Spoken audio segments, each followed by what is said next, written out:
Bismillahirrahmanirrahim. Assalamualaikum warahmatullahi wabarakatuh. Alhamdulillah hamdan katsiran tayyiban mubarakan fih kama yuhibbu rabbuna wa yardah. Asyhadu an la ilaha illallah wahdahu la syarika lah wa asyhadu anna Muhammadan abduhu wa rasuluh. Allahumma salli wa sallim wa barik ala nabiyyina Muhammadin wa ala alihi wa ashabihi ajma'in. Faqala Allah ta'ala fi kitabihil karim, ya ayyuhalladzina amanu taqullaha haqqa tuqatih wa la tamutunna illa wa antum muslimun. Amma ba'd. Bapak dan ibu-ibu sekalian yang dirahmati oleh Allah Subhanahu wa taala, bersyukur kita kepada Allah pada kesempatan subuh yang penuh barokah ini. Allah menghidupkan kita setelah mematikan kita dalam tidur. Diberi kesempatan untuk terus menambah amal-amal kebaikan, memperbaiki kesalahan dengan taubat, dan kita berdoa agar Allah Subhanahu wa taala kelak mewafatkan kita, mematikan kita dalam keadaan husnul khatimah. Tidak lupa salawat dan salam terhaturkan untuk Nabi kita Nabi Muhammad sallallahu alaihi wasallam, juga untuk keluarganya, ahlul baitnya, para sahabatnya, dan pengikut sunnahnya yang setia hingga akhir zaman. Para jamaah sekalian yang dirahmati oleh Allah Subhanahu wa ta'ala, kita akan melanjutkan kajian tentang tazkiyatun nafas, di mana kita akan membahas tentang al-asas fi tazkiyatin nafas.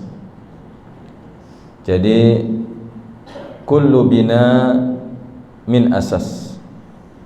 Jadi likulli bina'in labudda min asas. Setiap bangunan itu pasti ada pondasinya. Bangunan akan kuat jika pondasinya kuat.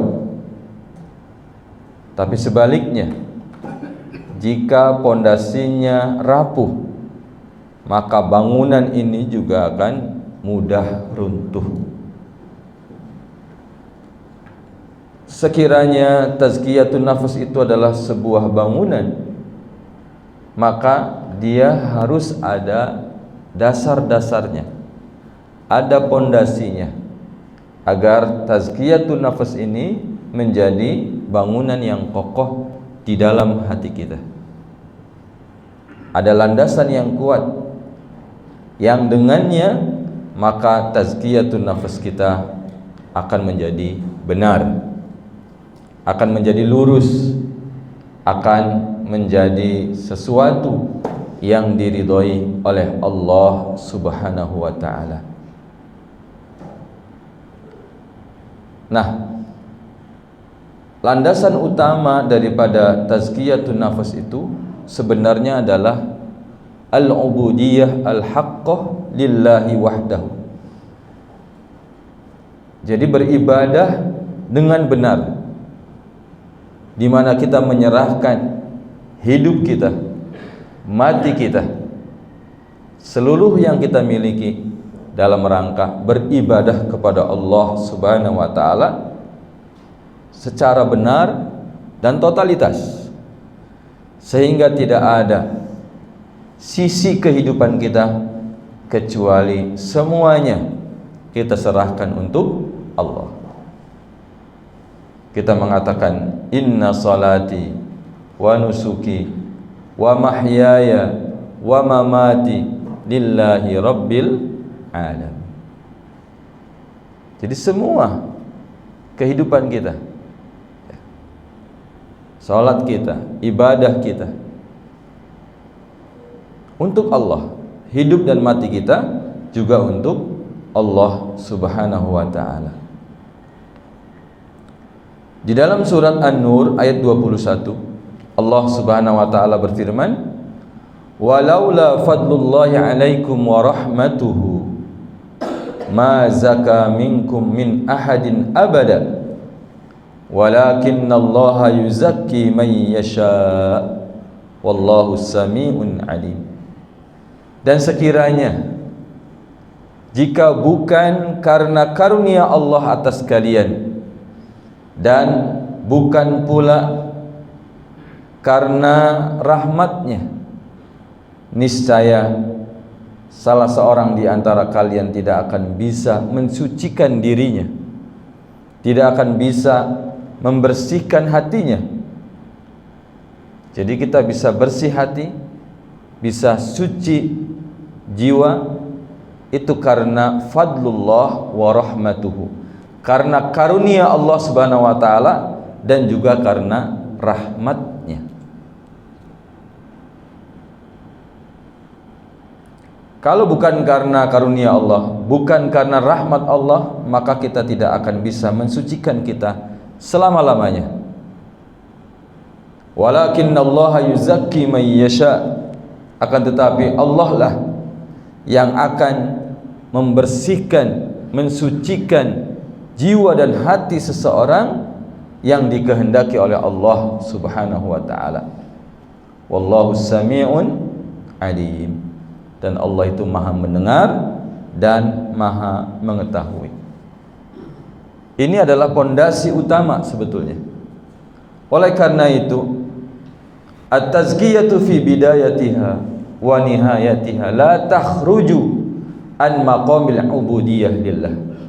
Oleh karena itu, yang namanya tazkiyatun nafas, awalnya dan akhirnya itu tidak akan keluar dari ubudiyah kepada Allah. Jadi di titik awal seseorang mau membersihkan dirinya, itu harus dalam bentuk ibadah kepada Allah. Ujungnya juga dia wujudkan dalam bentuk ubudiyah. Jadi beribadah kepada Allah Subhanahu wa taala. Kalau bukan dalam rangka beribadah kepada Allah, maka hati kita tidak akan bersih, jiwa kita tidak akan suci. Misalnya ada orang yang membersihkan hatinya dengan meditasi, mencoba menenangkan jiwanya, membersihkan hatinya, tapi dengan meditasi.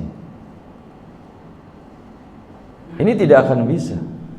Karena yang bisa membersihkan hati kita adalah beribadah kepada Allah Subhanahu wa taala. Karena hati kita, ruh kita diciptakan oleh Allah Subhanahu wa taala dalam rangka merealisasikan ibadah.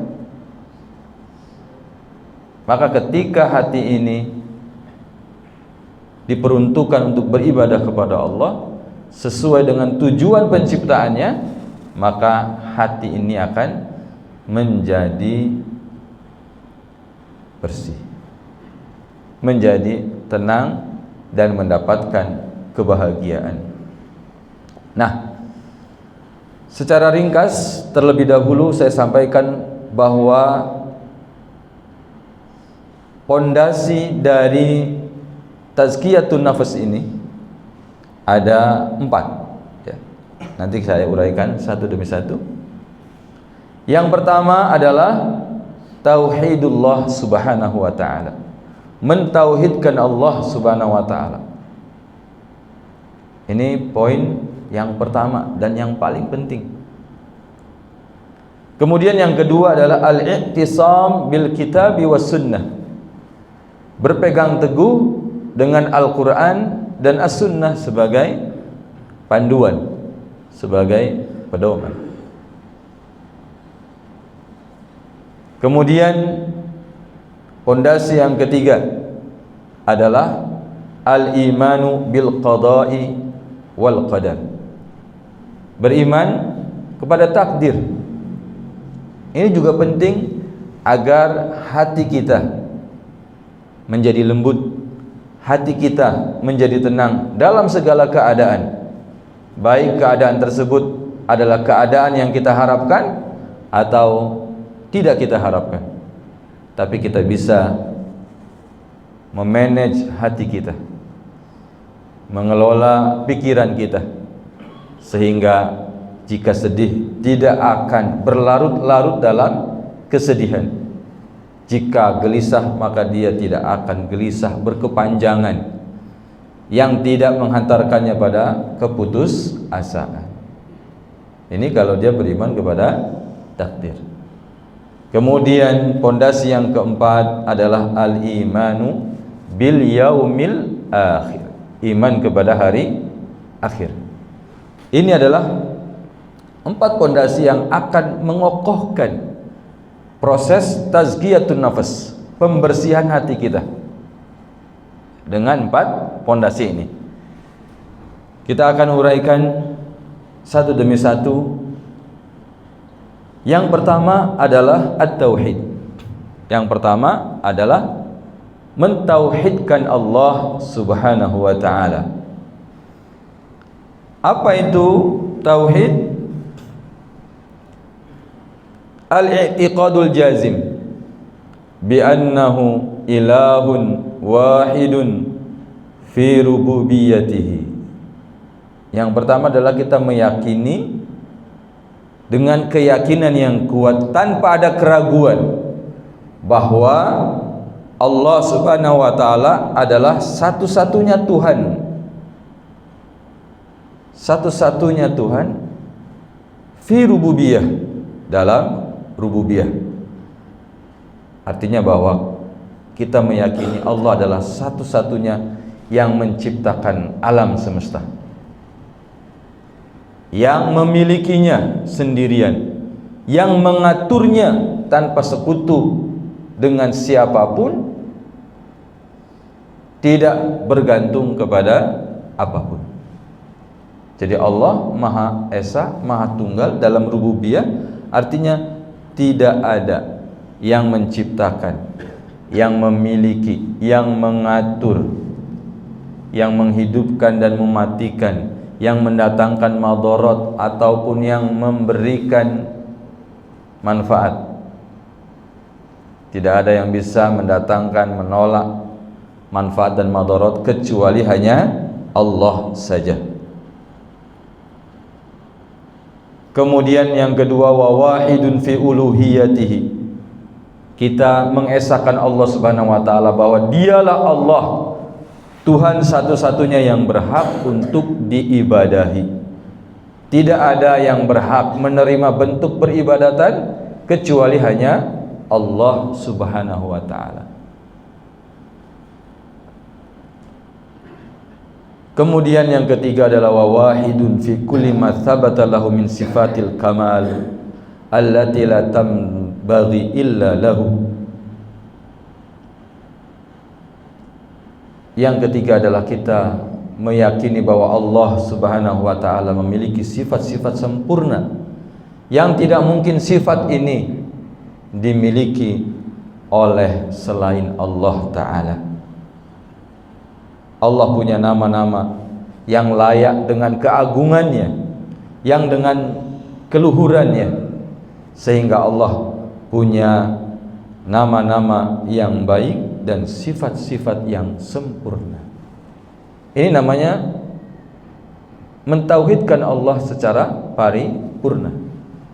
Jadi kita meyakini Allah sebagai Rabb, kita meyakini Allah sebagai Ilah, kemudian kita beriman bahwa Allah Subhanahu wa ta'ala memiliki sifat-sifat ketuhanan yang sempurna, yang maha agung, yang tidak dimiliki kecuali hanya Allah semata.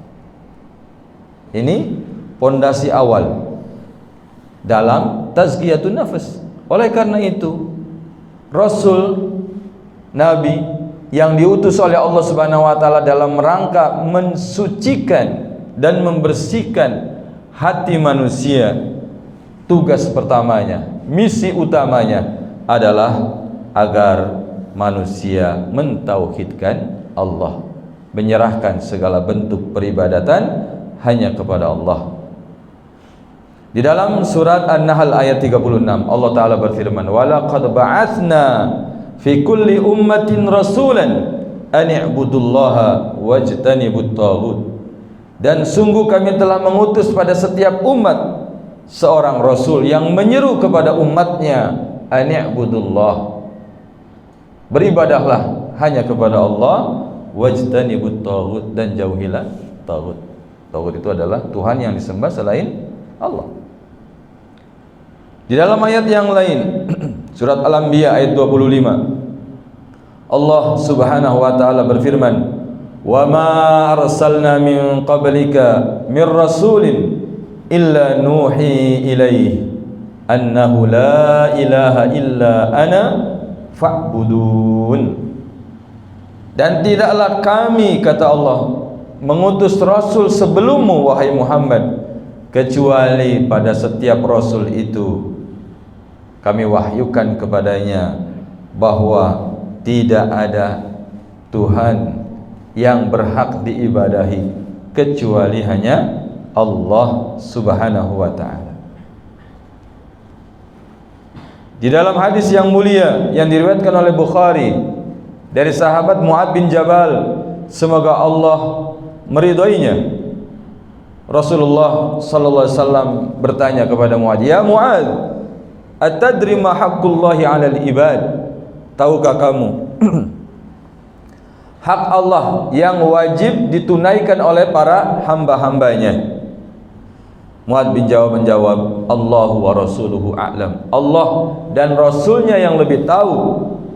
Qala, maka Rasulullah SAW pun memberikan penjelasan, ay ya'buduhu wa la yusyriku bihi syai'a, hendaklah mereka beribadah kepada Allah dan tidak mensekutukannya dengan sesuatu apapun.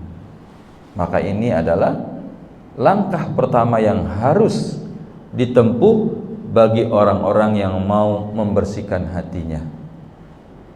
Pastikan jaga keimanannya, jaga ketauhidannya, tidak terkotori dengan kesyirikan, agar langkah-langkah berikutnya adalah langkah-langkah yang menjadikan dia berharga dan bernilai. Jadi Ibnu Qayyim al-Jauziyah di dalam kitab Madarijus Salikin, beliau mengatakan begini, at-tauhidu awwalu da'watir rusul. Tauhid itu adalah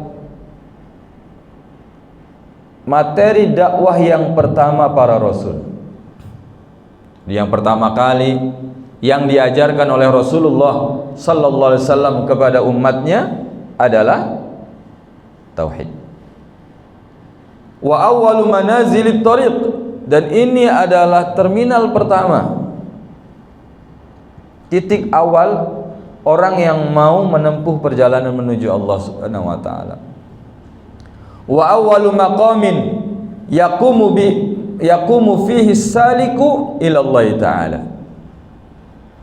Dan ini adalah maqam yang pertama bagi orang yang mau menempuh perjalanan menuju Allah. Jadi as-saliku ila Allah, orang yang mau menempuh perjalanan menuju Allah Subhanahu wa taala. Kita mengenal istilah suluk ya. Ibnu Qayyim al-Jauziyah mengatakan, awal suluk itu adalah tauhid, mentauhidkan Allah. Tanpa tauhid maka semua amal kita tidak akan ada nilainya di sisi Allah Subhanahu wa taala. Allah Subhanahu wa taala berfirman ya, di dalam surat An-Nur ayat 39, walladzina kafaru a'maluhum kasarabin biqi'ah yahsabuhu dham'anu ma'a hatta idza ja'ahu lam yajidhu syai'a.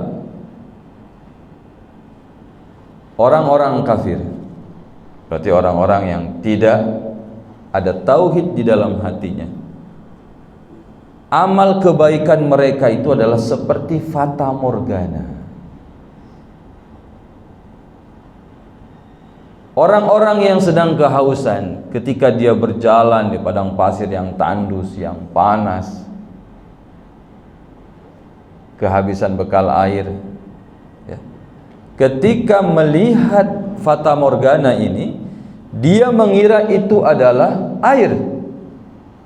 Tapi ketika dia mendatanginya, ternyata dia tidak menemukan setetes air pun. Jadi tidak ada air, meskipun setetes. Berarti amal kebaikan, langkah apapun yang ditempuh seorang hamba yang ingin meraih derajat kebersihan hati, kesucian jiwa, itu tidak akan ada nilainya kecuali hanya dengan tauhid.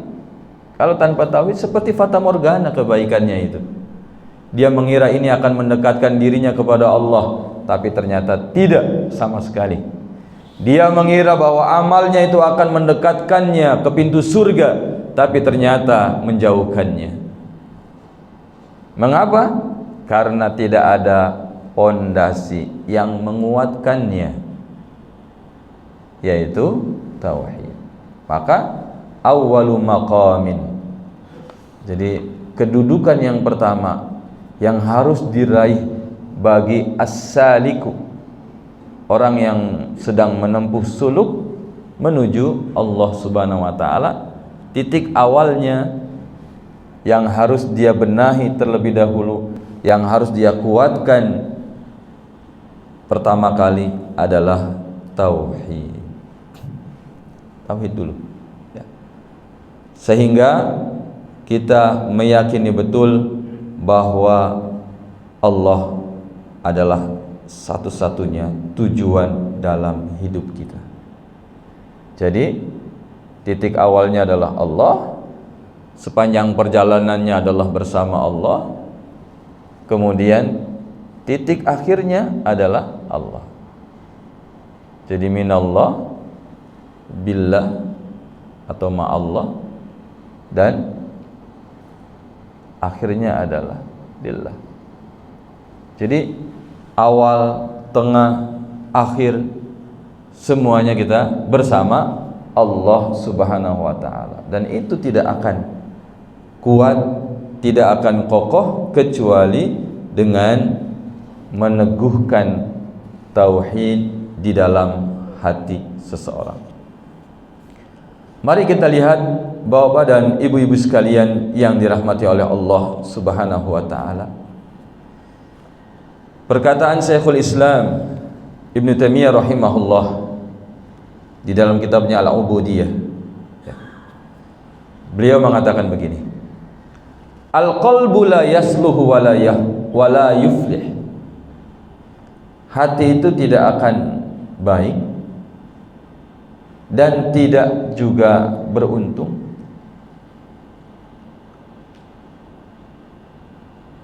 tidak akan mendapatkan kenikmatan, tidak akan mendapatkan kemudahan, tidak akan senang dan tidak akan bahagia, tidak akan damai kecuali dengan beribadah kepada Allah semata, mencintainya, kembali kepadanya. Sekiranya kalau seandainya dia mendapatkan kesenangan, kenikmatan dari makhluk, bukan dari Allah, maka kesenangan itu tidak akan membuat dia itu tenang dan damai, tidak akan membuat dia bahagia. Karena secara fitrah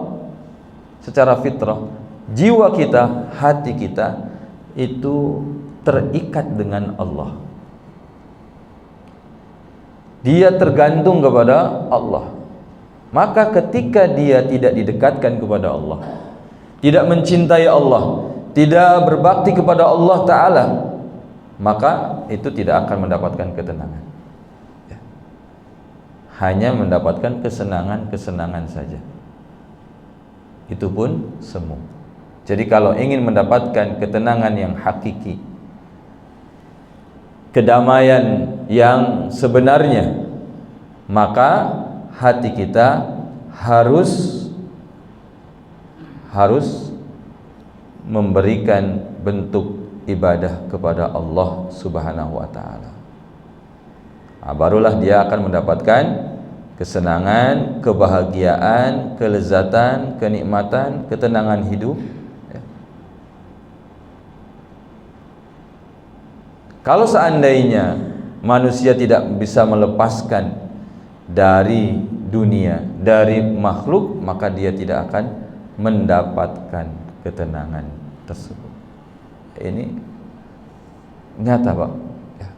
Ini benar adanya ibu-ibu sekalian, bahwa kita tidak akan merasakan ketenangan, kedamaian kecuali ketika hati kita didekatkan kepada Allah Subhanahu wa taala, beribadah hanya kepada Allah. Itulah yang selalu kita ungkapkan dalam salat kita, iyyaka na'budu wa iyyaka nasta'in. Kepadamu kami beribadah ya Allah. Itu artinya mentauhidkan Allah Subhanahu wa taala. Ya. Kemudian dan hanya kepadamu kami meminta pertolongan. Tanpa pertolonganmu ya Allah, kami tidak akan bisa beribadah. Tanpa bantuanmu ya Allah, kami tidak akan bisa membersihkan hati ini, mensucikan jiwa ini. Oleh karena itu, yang pertama kali kita bersihkan di dalam hati kita adalah noda syirik. Murnikan tauhid kita. Itu fondasi yang paling pertama dan yang utama. Membersihkan hati kita artinya adalah membersihkan dari kesyirikan. Allah Subhanahu wa taala berfirman di dalam surat Al-An'am ayat 82. Walladzina amanu wa lam yalbisu imanahum bidzulmin ulaika lahumul amnu wa hum muhtadun. Orang-orang yang beriman yang tidak mencampurkan keimanan mereka dengan kedzaliman, tidak menodainya dengan kesyirikan. Jadi bidzulmin di sini adalah kesyirikan. Karena Allah taala berfirman, "Inna syirka la dzulmun adzim." Sesungguhnya kesyirikan itu adalah kedzaliman yang besar. Jadi orang yang beriman, yang bertauhid kuat, tidak mengotorinya dengan kesyirikan, maka merekalah yang berhak mendapatkan rasa aman. Nanti di akhirat dia akan selamat. Wahum muhtadun, dan selama mereka di dunia selalu mendapatkan hidayah, bimbingan dari Allah Ta'ala, sehingga dia akan dituntun untuk mendapatkan ilmu yang benar dan bermanfaat. Ketika beribadah, dia selalu landasi hatinya dengan keikhlasan, tidak mengharapkan pujian dan sanjungan. Itu semuanya adalah kebersihan hati, dan bisa didapatkan semua itu adalah tentu dengan tauhid. Nah, poin terakhir yang akan kami jelaskan pada kesempatan subuh hari ini, bahwa tauhid kepada Allah Subhanahu wa taala dalam proses tazkiyatun nafas itu sangat penting.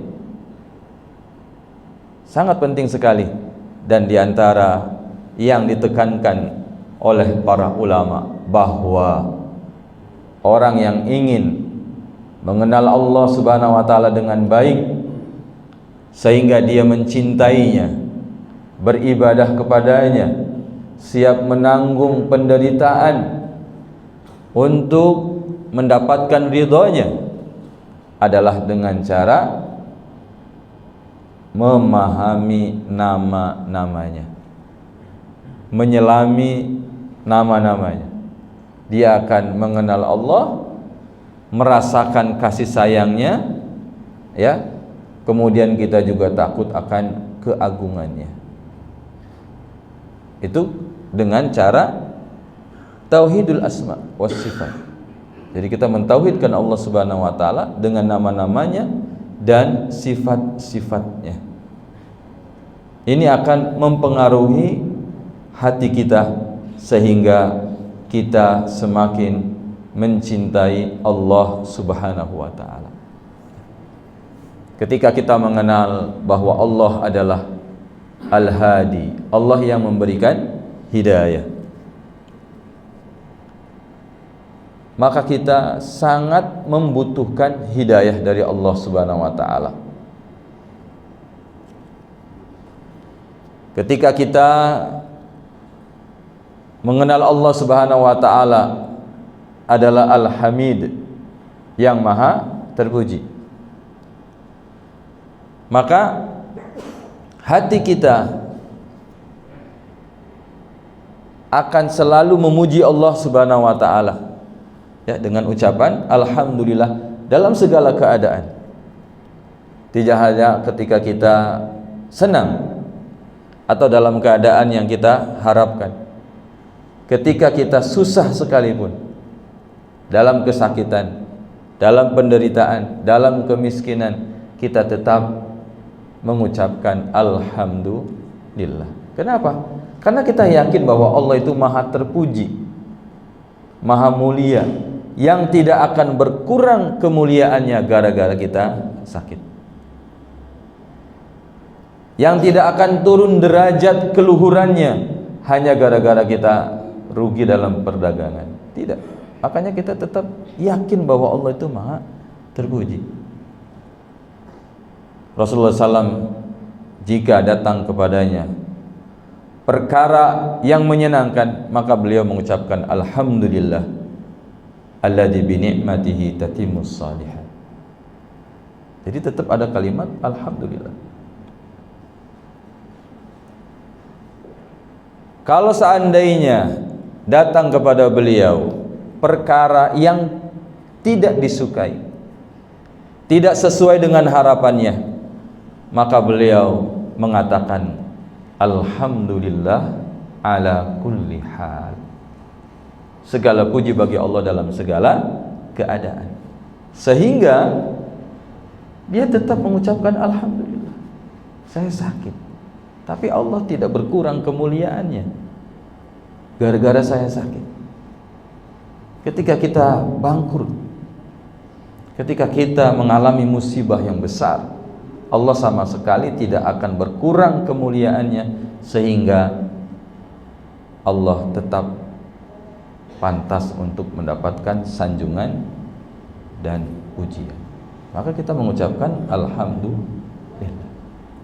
Itu tidak akan terucap kecuali orang-orang yang mengenal Allah betul, kecuali orang-orang yang sangat kuat dan kokoh tauhidnya, sehingga dalam segala keadaan dia menjadi hamba Allah yang selalu bersyukur atas semua yang menimpa dirinya. Ini nanti ada kaitannya dengan iman kepada takdir. Tapi pondasi awalnya adalah tauhid yang mengenalkan dirinya kepada Allah Subhanahu wa taala, sehingga dia mencintainya, mengagungkannya, lalu tunduk patuh berbakti kepada Allah Ta'ala. Ketika seseorang mengenal Allah itu Al-Hamid, maka dia merasakan dirinya tidak pantas untuk mendapatkan perhatian manusia, mendapatkan kedudukan di hati manusia. Dia tidak mengharapkan pujian, tidak mengharapkan sanjungan, sama sekali tidak. Ini berarti hatinya akan bersih dari riya, bersih dari sum'ah, bersih dari ujub, bersih dari takabur. Kenapa? Karena dia mengenal Allah Subhanahu wa taala dari satu nama saja, Al-Hamid. Lalu bagaimana jika kita mendalami nama-nama Allah Subhanahu wa taala yang lain? Tentunya ini akan menghantarkan kita untuk semakin mencintai Allah, semakin merindukan Allah, maka semakin dekat dengan Allah Ta'ala, sehingga Allah menjadi segala-galanya dalam hidup kita. Para jamaah sekalian yang dirahmati oleh Allah Subhanahu wa Ta'ala, demikianlah apa yang bisa kita bahas pada kesempatan yang berbahagia ini, bahwa pondasi pertama dan utama dalam tazkiyatun nafas adalah tauhidullah, mentauhidkan Allah Subhanahu wa Ta'ala. Maka bagi mereka yang ingin membersihkan hatinya, mensucikan jiwanya, maka langkah yang pertama adalah ma'rifatullah, mengenal Allah Subhanahu wa Ta'ala, kemudian dia mentauhidkannya. Jika pondasi ini sudah kuat, maka segala amalnya akan bernilai, semua langkahnya akan dihitung sebagai kebaikan-kebaikan. Wallahu ta'ala a'lamu bishawab. Kami buka sesi tanya jawab dan diskusi. Kami persilakan kepada bapak-bapak dan ibu-ibu yang mau bertanya, kami persilahkan.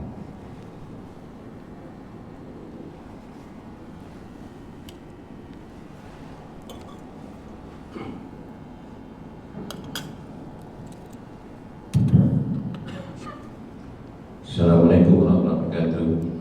Waalaikumsalam. Ustaz, mungkin dalam konteks bertauhid ini, minimal kita, menurut saya nih, benar kesalahan kita diskusikan. Ada 3 hal yang harus kita perhatikan, karena ini selalu menjadi pertanyaan kita dalam kehidupan sehari-hari. Yang pertama adalah kalau kita mentauhidkan Allah itu kan selama ini dipersepsikan hanya kita hanya mengesahkan Allah. Padahal kalau cuma mengesahkan Allah, seperti penjelasan Ustaz tadi, itu nantinya tidak akan terimplementasi dalam kehidupan sehari-hari. Makanya orang-orang tasawuf itu mencari Allah itu dia dengan tidak hanya dengan amal ibadah, mereka kan ada yang namanya mencari dengan hati. Nah, persoalannya sekarang kalau kita perhatikan sejarah perkembangan umat Islam pertama kali yang dikembangkan, yang diajarkan oleh Rasulullah SAW itu memang tauhid. Tauhid itu kalau saya perhatikan adalah sebenarnya itulah falsafah dari kehidupan kita dalam beragama Islam. Permasalahan kadang-kadang kita beragama ini kurang memahami filsafat itu sendiri kan. Nah, akibatnya banyak yang memahami tauhid itu hanya sekedar dia sudah berikrar kok, sudah bersyahadat Islam, padahal dia baru berada sebuah pengakuan yang satu, mengesahkan Allah. Tapi seperti yang Ustaz jelaskan tadi, penjelasan mengesahkan Allah itu kan harus terimplementasi dalam seluruh kehidupan. Dalam ayat Quran itu, Qul inna sholati wa nusuki wa mahyaya wa mamati lillahi rabbil alamin. Nah, persoalan ini yang sering terjadi di masyarakat kita. Maka terjadilah perbuatan-perbuatan yang di luar dalam tuntunan Allah dan Rasulullah. Nah, bagaimana kita mengajar, memberikan penjelasan, atau kita sendiri memahami agar tauhid ini, kalau secara keilmuan, kalau kita yang di pendidikan, tauhid itulah sebenarnya intisari dari seluruh pelajaran agama, muamalah maupun yang lainnya, maupun fikih. Nah, tapi persoalannya tauhid ini sering hanya diartikan sebagai hanya mengesahkan Allah, tidak dia terimplementasi dalam kehidupan sehari-hari.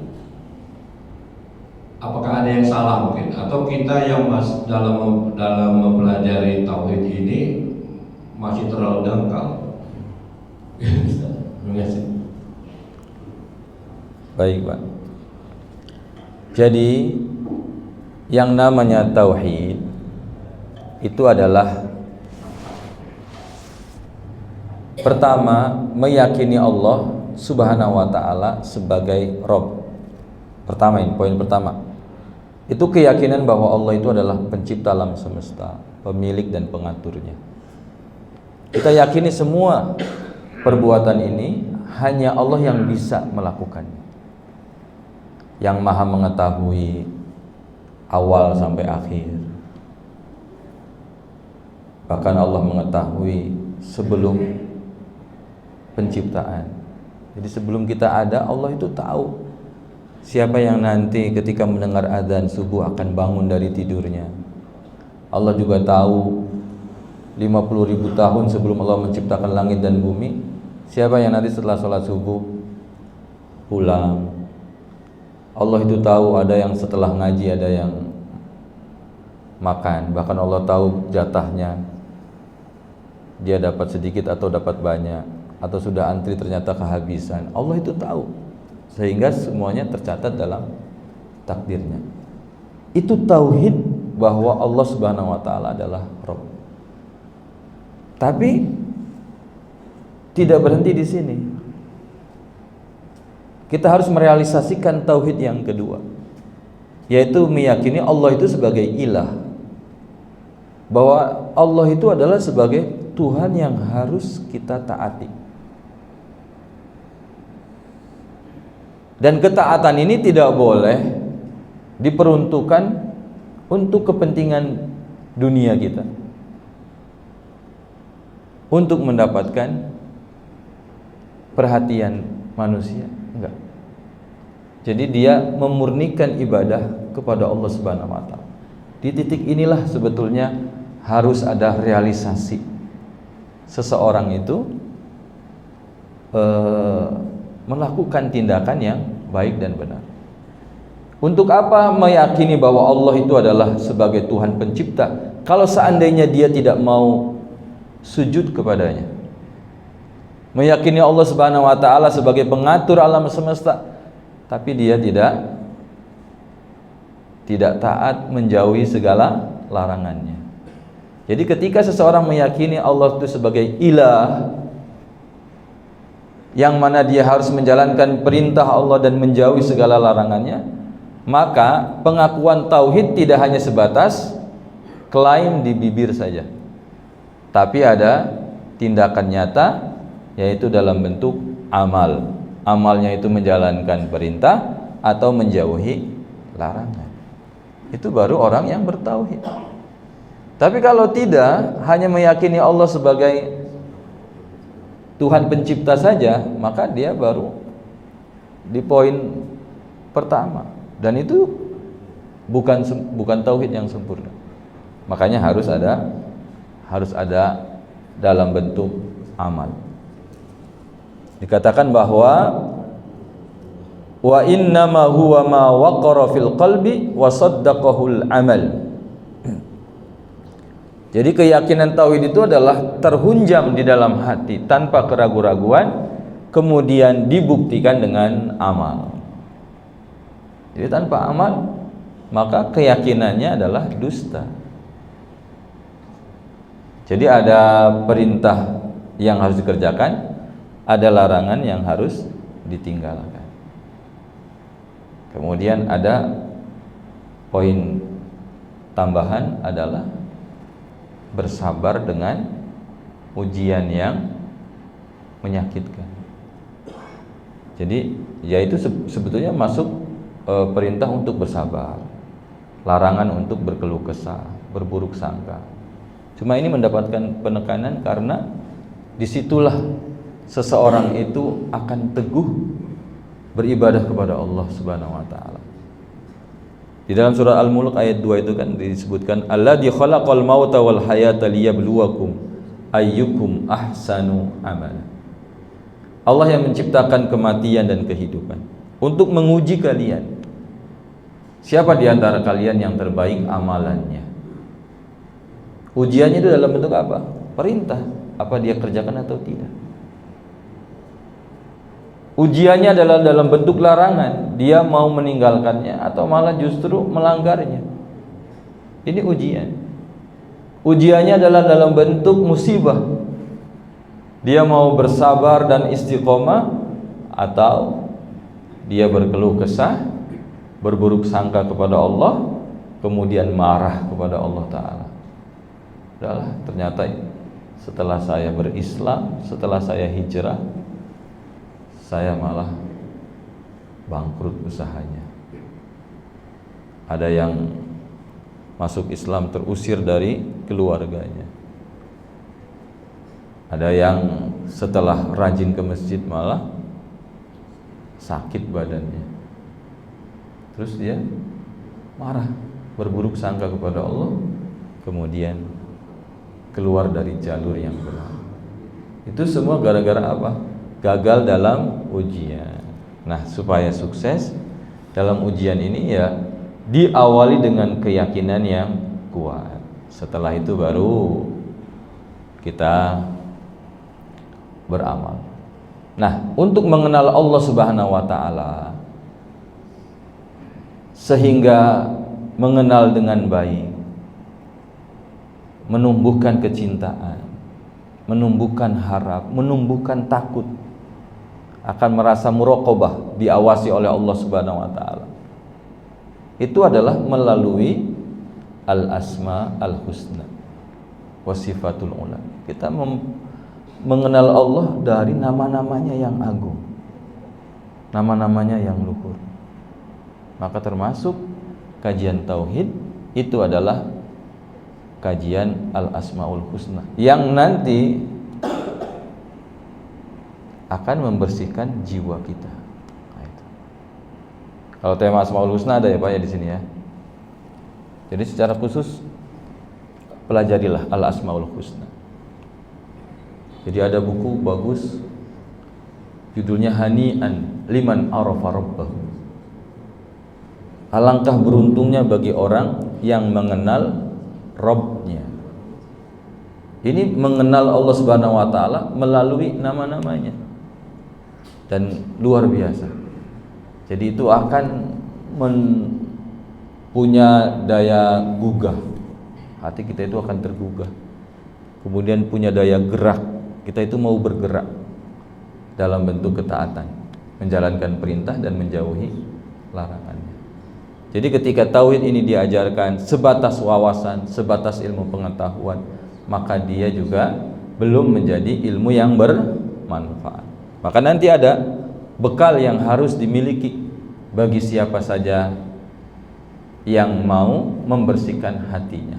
Langkah strategisnya yang pertama adalah al-ilmu nafi, ilmu yang bermanfaat. Kemudian yang kedua adalah langkah strategis berikutnya adalah al-amalu as-salih, beramal soleh dan terus banyak. Nanti insyaallah kita kaji satu demi satu. Tapi sebagai langkah pertama bagi orang yang sedang suluk ya, yang sedang melakukan perjalanan menuju Allah Subhanahu wa taala agar mendapatkan ridhonya. Kemudian diseru, ya ayyatuhan nafsul mutmainnah irji'i ila rabbiki radiyatan mardiyah. Kita ingin pulang kepada Allah dalam keadaan ridho dan diridhoi. Fadkhuli fi ibadi, masuklah kamu dalam golongan hambaku. Wadkhuli jannati, dan silahkan masuk ke dalam surgaku. Nah, terminal pertama yang harus kita singgahi, kedudukan yang harus kita raih pertama kali agar kita mendapatkan seruan Allah itu tadi adalah tidak bisa ditawar.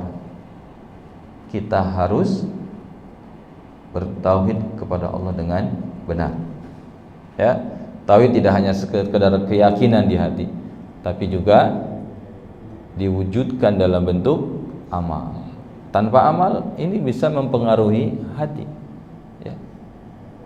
Kalau tidak menjalankan perintah, tidak menjauhi larangan, tidak bersabar dengan segala ujian dan cobaan, maka pengakuannya itu palsu belaka.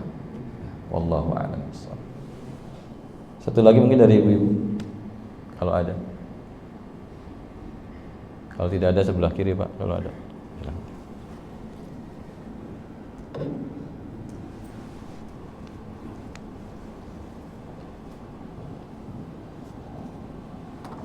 Assalamualaikum warahmatullahi wabarakatuh. Waalaikumsalam. Jadi saya mau belajar sedikit Ustaz. Ini kalau nggak salahnya, dalam tubuh manusia itu ada nafsu. Nafsu itu kan dari nafas yang Ustaz jelaskan tadi, dan ada su ya Ustaz ya.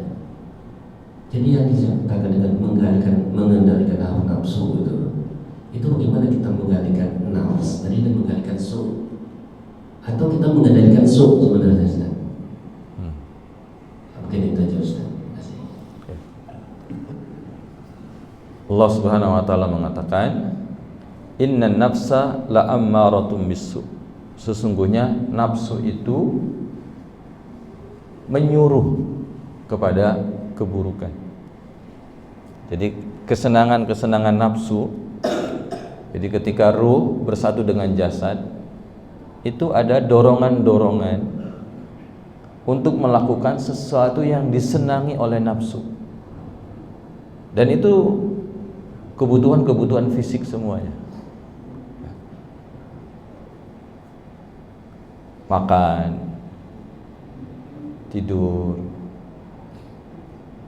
seksualitas, ya, popularitas, itu dorongan-dorongan nafas.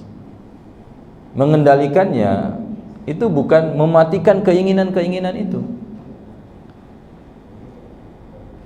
Tidak mematikan keinginan itu, hanya kita kendalikan agar kalau makan jangan yang haram. Bukan yang penting enak, tapi yang penting halal. Itu mengendalikan nafsu. Kebutuhan seksual misalnya, ada dorongannya, ya, tapi kita kendalikan nafsu kita agar tersalurkan kepada pasangan yang halal, yaitu suami atau istri. Setelah itu silakan, ya, lampiaskan. Tapi di bulan Ramadan tidak boleh di waktu siang kita kendalikan lagi nafsu, agar tidak terjadi pelanggaran-pelanggaran karena dorongan-dorongan nafsu itu. Berarti nafsu itulah yang harus kita kendalikan, Pak. Kenapa? Allah Ta'ala mengatakan fa'alhamaha fujuraha wa taqwaha. Maka Allah yang mengilhami, memberikan potensi kepada nafsu ini dua jalan. Jalan fujur, berarti ini dosa yang dimurkai oleh Allah. Kemudian jalan taqwaha, takwa, jalan takwa, berarti jalan yang dibenarkan dan diridhoi oleh Allah Subhanahu wa ta'ala. Jadi keinginan nafsu itulah yang harus kita kendalikan, agar kalau dia ada keinginan maka disalurkan pada jalan yang benar. Kalau sudah benar juga nggak boleh berlebihan. Dan ini yang harus dikendalikan nafsu kita itu, supaya apa? Ketika kita memperturutkan keinginannya, semua keinginannya kita ikuti, maka yang terjadi adalah kita akan menjadi budak nafsu. Nah, kalau sudah memperturutkan nafsu, maka dia itu akan liar. Keinginan-keinginannya itu cenderung kepada su tadi, Pak. Keinginan-keinginannya itu adalah kepada keburukan. Nah, kita tidak mematikan nafsu tetapi mengendalikannya. Tentu kendalinya ada di dalam hati kita itu tadi. Hati kita itulah yang pengendali agar nafsu tidak liar lalu memperbudak kita. Nafsu itulah yang harus memperturutkan hati kita. Nah, ini ada perjuangannya. Semakin bersih hatinya, semakin mudah dia mengendalikan nafsunya. Tetapi semakin kotor hatinya, maka semakin liar nafsunya, kemudian dia akan menjadi budak yang memperturutkan keinginan nafsu. Nah, caranya bagaimana? Ya dengan proses tazkiyatun nafs, dengan proses membersihkan hati kita yang modal pertamanya adalah tauhid. Kalau tauhid sudah kuat, Pak, maka nafsu kita itu akan kita kekang, ya, kita kekang. Ketika nafsu itu menginginkan sesuatu, tauhid ini akan memvalidasi itu dibenci sama Allah, maka nafsu kita akan turun keinginannya. Kadang-kadang nafsu kita itu nggak mau, ya, tidak mau ke masjid, tidak mau duduk dalam majelis ilmu, tidak mau membaca Quran, tidak mau puasa. Itu nafsu kita itu begitu. Tetapi ketika tauhid itu kuat, dia akan mengatakan ini berat, tapi dicintai sama Allah, maka dia akan melaksanakannya. Jadi pertimbangannya adalah Allah, Allah, Allah. Kalau Allah suka, kerjakan. Allah tidak suka, maka dia tidak akan tinggalkan. Maka ikhwani barakallahu fikum, jadi nafsu ini yang harus kita kendalikan, dan pengendalian nafsu itu ada pada hati. Kalau bersih, insya Allah nafsu akan mudah dikendalikan. Ya, cara latihannya ada, tetap ada latihan-latihannya. Harus menahan apa yang diinginkan oleh nafsu, meskipun itu mubah, kita tahan. Kemudian kita bawa nafsu ini mengerjakan sesuatu yang paling tidak dia sukai, ya. Yang dia inginkan kita lawan, meskipun mubah itu, ya, meskipun itu mubah. Apalagi yang haram itu harus kita tinggalkan. Kadang-kadang ada beberapa bagian yang mubah, tapi kita sengaja enggak memperturutkannya. Kenapa? Biar kitalah yang menjadi tuannya, bukan dia yang menjadi tuan memperbudak kita. Wallahu a'lam bishawab. Sudah cukup? Baik Bapak-bapak dan Ibu-ibu sekalian, jamaah salat subuh rahimakumullah. Demikian apa yang bisa kita kaji pada kesempatan subuh hari yang penuh barokah ini. Mudah-mudahan bermanfaat untuk saya pribadi dan juga untuk bapak-bapak dan ibu-ibu sekalian. Kurang lebihnya kami mohon maaf, dan hanya kepada Allah kami memohon ampunan. Wabillahi taufiq wal hidayah. Wassalamualaikum warahmatullahi wabarakatuh.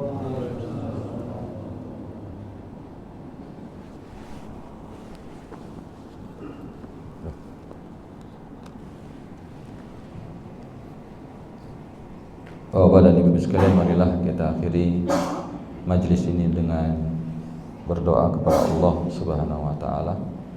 Alhamdulillah hamdan yuwafi ni'amahu wa yukafi mazidah. Allahumma lakal hamdu kama yanbaghi li jalali wajhikal karim wa 'azimi sultanik.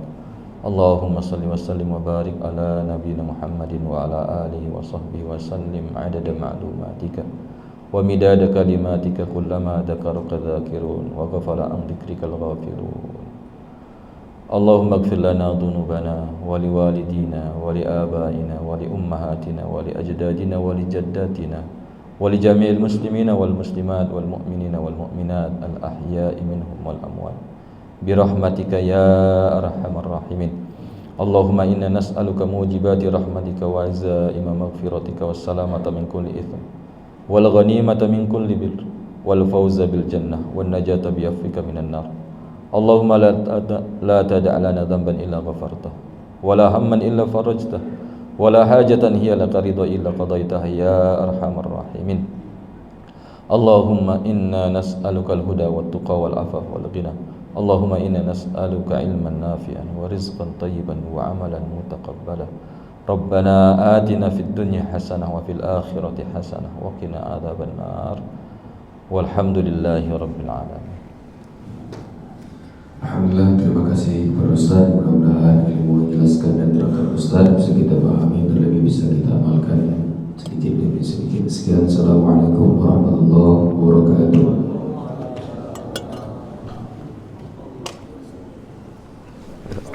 Sama Pak. Masya Allah. Pak. Ada Pak.